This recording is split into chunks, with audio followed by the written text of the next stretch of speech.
Salutare, oameni buni! Bine v-am găsit la o nouă serie glorioasă care se va numi Minecraft Let's Play.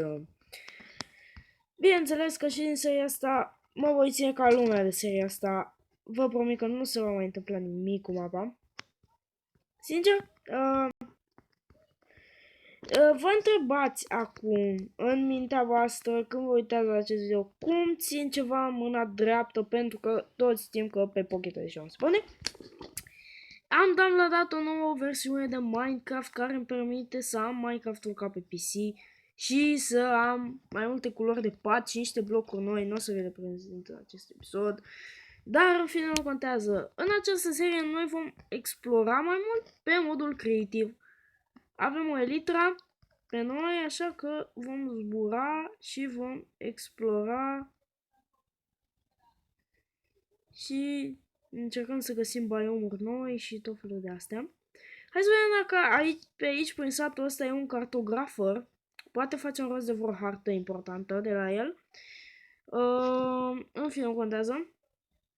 Deci, după cum am zis, în aceste nu știu cum să zic, episoade, mi-a zis, ce stau, mă?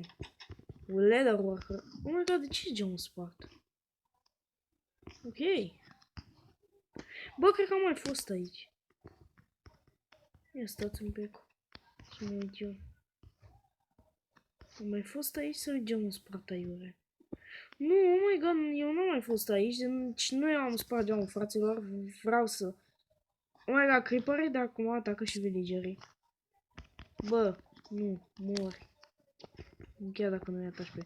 Ia să vedem ce au ăștia. Ăsta e Bracture, ăsta e...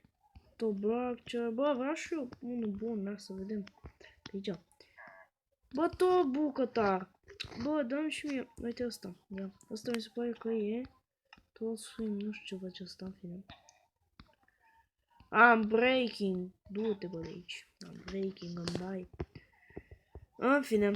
Hai să vedem ce e pe aici. Mai dat un creeper. În fine, hai să lăsăm creeper-ul. Și să intrăm aici la firărie să vedem ce iteme găsim. Poate găsim niște iteme bune, zic eu. Oh my god, destul de bune itemele. Și plus că aș vrea să-mi iau și un cal. Ok, hai să mergem să căutăm un cal. În fine, nu contează asta. Acesta sper că nu contează că eu pot să-mi pun una dreaptă și asta, dar sunt convins că pentru voi contează. Hai să-i lăsăm pe ăștia. Bă, dar eu l-am văzut pe ăla în albă, ăla mi se pare că e cartografer. Hai să mergem să îl căutăm. Carto, unde ești? Cartofi. Uite, tu mi se pare, mă, că ești... Nu, tu nu ești cartografer. Fuck! Nu este cartograferul. Fire protection. Du-te, bă, de aici. Fire protection. Bă, ăștia au marfă foarte proastă. Eu am plecat. Sper în biomul ăsta să găsesc un cal. Adică în savană. Sper să găsesc cai. Sunt mai multe culori de pat, fraților, deci... versiunea asta adaugă destul de multe chestii la Minecraft-ul nostru original pe care l-am jucat până acum, Minecraft de copii. Și așa o să ne plimbăm cu sabia de diamant și cu totemul în mână. Vă întrebați ce face acest totem? Acest totem, dacă te arunci de la înălțime și apeși, acest totem te ajută, acest totem practic îți... pur și simplu nu iei falling damage dacă cazi la o înălțime foarte mare și ai acest totem, nu iei falling damage. Acest totem te ajută pentru câteva secunde să nu iei falling damage. Și da, după cum am zis, modul e foarte... bine, nu modul, versiunea e foarte, foarte șmecheră. Adică n-ai ce să zici despre ea și v-am zis că îți face Minecraft-ul să arate ca pe PC, adică asta mi se pare genial. Genial mi se pare treaba asta.